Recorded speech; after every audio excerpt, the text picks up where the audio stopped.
These are 10 of the weirdest facts about Diddy. Firstly, I bet you didn't know that Diddy is a little too close to his mother because in an IG Live from 2022, he not only admitted to something strange, but he also kissed her on the lips. Diddy is far more evil than you think. He owns an island where he traps his victims. Yeah, my mom's single. Yeah, for real. Mom do know how to have a good time. She ain't sitting in the house playing. Outside moving and shaking, baby. Yeah, that's right. She come with me to strip club. I don't care. For real. However, the family ties here are even more weird at number 9 because, as I'll explain, strange crimes run in Diddy's family. This is Diddy's son Christian Combs, and it's amazing how similar he is to his father.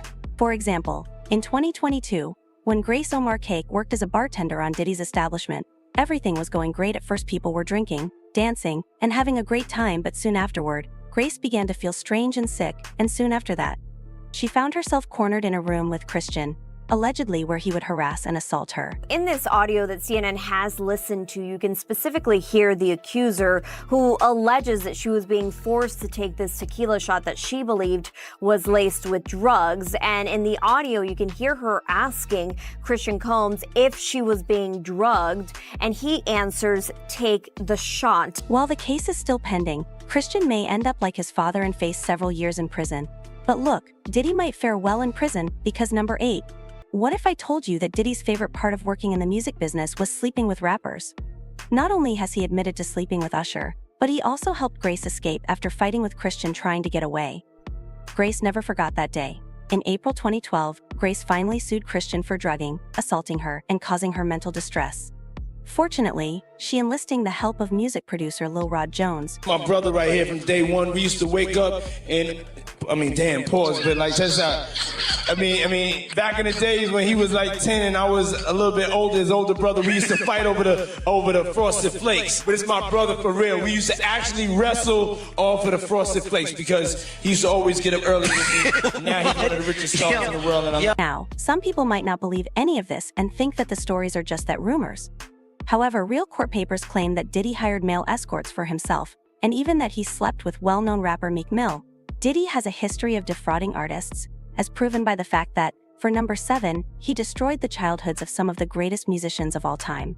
It all began in 2016 when Usher admitted to the world during an appearance on The Howard Stern Show that he had attended a camp called Puffy Flavor Camp when he was just 13 years old. Puff is making jokes about how they used to wrestle for the Frosted Flakes in the morning. And yeah, I bet they did. Somebody frosted somebody flakes without the milk. Observe that the most bizarre thing is that, after some research, it was found that Diddy had been developing artists for years before he was even 23 years old. Diddy had lived with Usher when he was a kid. Miami's Day, Lil Rod, Rio, Daphne Joy, Cassie, and another star, Justin Bieber, have all come forward to talk about how they were harassed and groomed by Diddy when they were young, and some of them have even filed lawsuits against him for it. However, Justin hasn't said anything, and I can't help but think that Diddy also groomed him. When Justin was only 15 years old, he posted a video in which Diddy said that they would spend the next 48 hours together going crazy. Next thing you know, somebody rang the doorbell. We had the presidential suite where we was at. So I opened the door. The dude said, "Yo, I'm here for my cousin." I said, "Who your cousin?" And he said, "Ja Rule." I said, "Well, he busy right now." He said, "He busy doing what?" I said, "He with Puff. They're in the room. They busy. They don't want to be bothered." He said, "Well, I'm going in there." He tried to bum rush me. I grabbed him and threw him against the piano. Puff and Ja Rule runs out the room. Puff got his towel, Ja grabbing his towel, but they butt the naked. And Puff's like, "Yo, Gene, what happened?" I said, "He tried to get in the room. I told him he couldn't get in the room." Puff looked at Ja. He said, "Yo," Ja said, "You ain't want to go in that room because there's a lot of freaking going on." All I can say is, I hope Justin's good now for number 6 given what we know about Diddy and his flavor camp. It's obvious that he at least tried to subject Justin to the same ordeal that these other artists went through. In December 1991, Diddy was starting to gain notoriety, but he was ready to go to any lengths to become the new face of hip-hop. As a result, we agreed that he would host a celebrity basketball game in New York. The problem was that he didn't plan ahead very well, so by the time the game started, over 5,000 people had shown up in an arena that could only handle half of that number. And minutes before the game started, chaos broke out as everyone who hadn't made it in broke through the barriers, toppling security guards and crushed anyone in their path. Moved to New York City.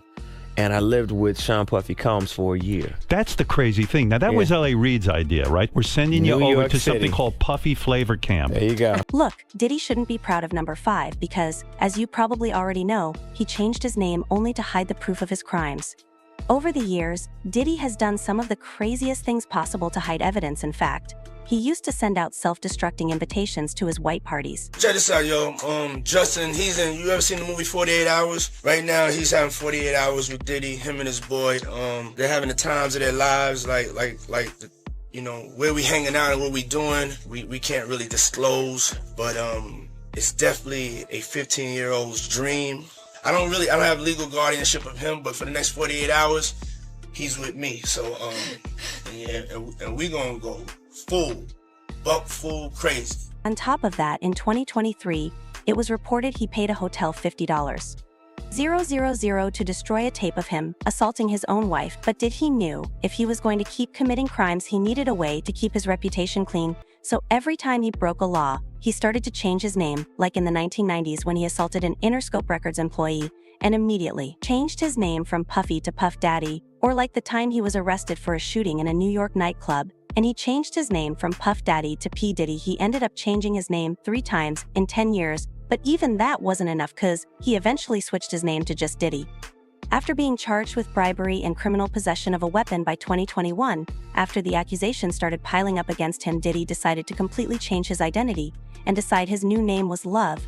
Yeah, just Love. And after assaulting literally everyone he came in contact with, he changed his name back to Diddy, thinking no one would catch on to his plan. That is until his former security guard Gene Deal came out to expose him to the world. It's good, selling out arenas and everything. Starting to act different, huh? No. You ain't been calling me and hanging out the way we used to hang out. Well, I mean, you try to get in contact with me, you know, through all my, partners and whatnot. Mm-hmm. But you never really got my number, so. Correct. Okay. My number? Yeah. I'm gonna tell you my number. Yeah. Diddy could try to hide everything he wanted, but even he knew that this wouldn't last forever, because as we'll see in number 4 on our list, Diddy foresaw his own end. As you can see, celebrities have been telling us about Diddy for years, but we didn't know what they meant. For example, in a 1998 interview, Mike Tyson pulls Diddy's hand away from his leg. But then thousands more come. Talking about almost, I would say it was 10,000 people outside. They were just crushing people down at the bottom of the stairs. Saying, you see people just laid out. I'm talking about kids completely limp, laid out. We got a lot of people here dead in the gymnasium, please. But to Diddy, it was worth it. That's really how I started to become famous. It was through a tragedy. I remember one time somebody said, you're a tragic hero. And I said, what does that mean? And they were like, in Shakespeare, he always has a tragic hero. Or have a listen to Rosie O'Donnell's 2000 comments against Diddy. You used to invite me to your parties, and you did. Yeah, you did. I remember I got an invite from you once. This is true. You used to have these crazy parties, and one invite was it self-destructed. After it was you talking, and it said you gave the information of where the party was, and then it said this message was self-destructed. I'm very high concept. As hell in 2023, Cat Williams tried to warn us, claiming that all lies will soon come to light. Being Diddy rich takes a guy that once name was Puffy, that after every tragedy he had in his life, he had to change his name. Puffy, Puff Daddy, Diddy, Brother Love. Multiple nominees, multiple Grammy nominees this year. Lauryn Hill's got 4, TLC's got 8, and Sean Combs 5 to 10. Get it? Like he's going to jail? Right. All right, I don't mean to be mean because, he's a nice guy and he can really sing. These deviants is all catching hell in 2024. It's up for all of them. It don't matter if you Diddy or whoever you is. TG Jakes, any of them.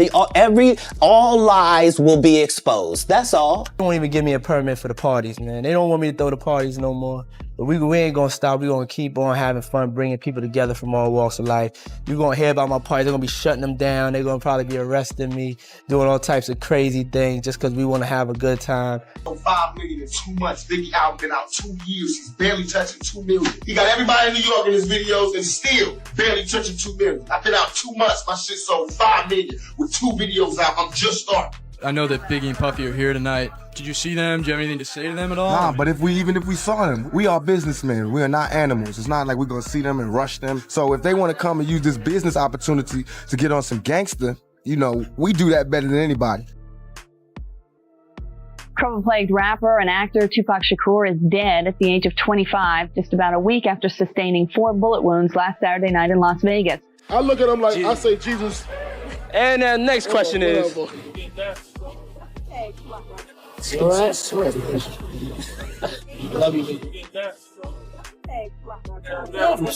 Biggie was loved in the neighborhood.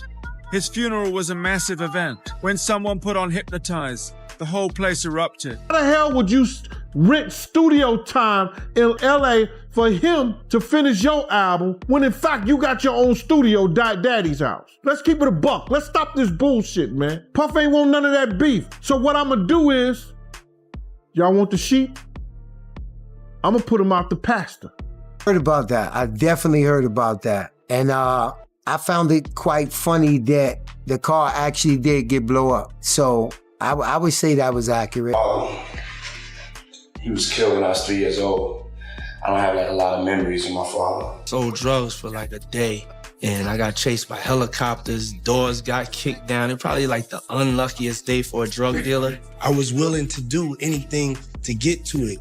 Send me to the store to get us cigarettes all the time. This one time somebody, a kid came up to me and said if I didn't give him my money, he would beat me up. So I gave him my money. I came back home without the cigarettes. So my mother had told me if I didn't go back and get the money, I couldn't come home. You know, I left crying. I found a guy that told me he had to give me the money back. And then we had a fight and he kind of beat me up. But I told him like I couldn't go home. He beat me up only once. I couldn't go home unless I had got the money. But my mother, she was dead serious. I could have stayed out there for days. My mother was, I guess, raising me for the real world.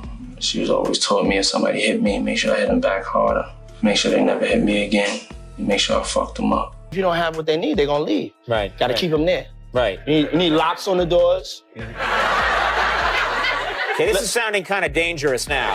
It's a little kinky, but yeah. Documents now reveal authorities located AR-15s, narcotics, and more than 1,000 bottles of baby oil lubricant in those raids. I don't think it was 1,000. I think it was a lot. I mean, there's a Costco right down the street. You know, I think Americans buy in bulk, as we know.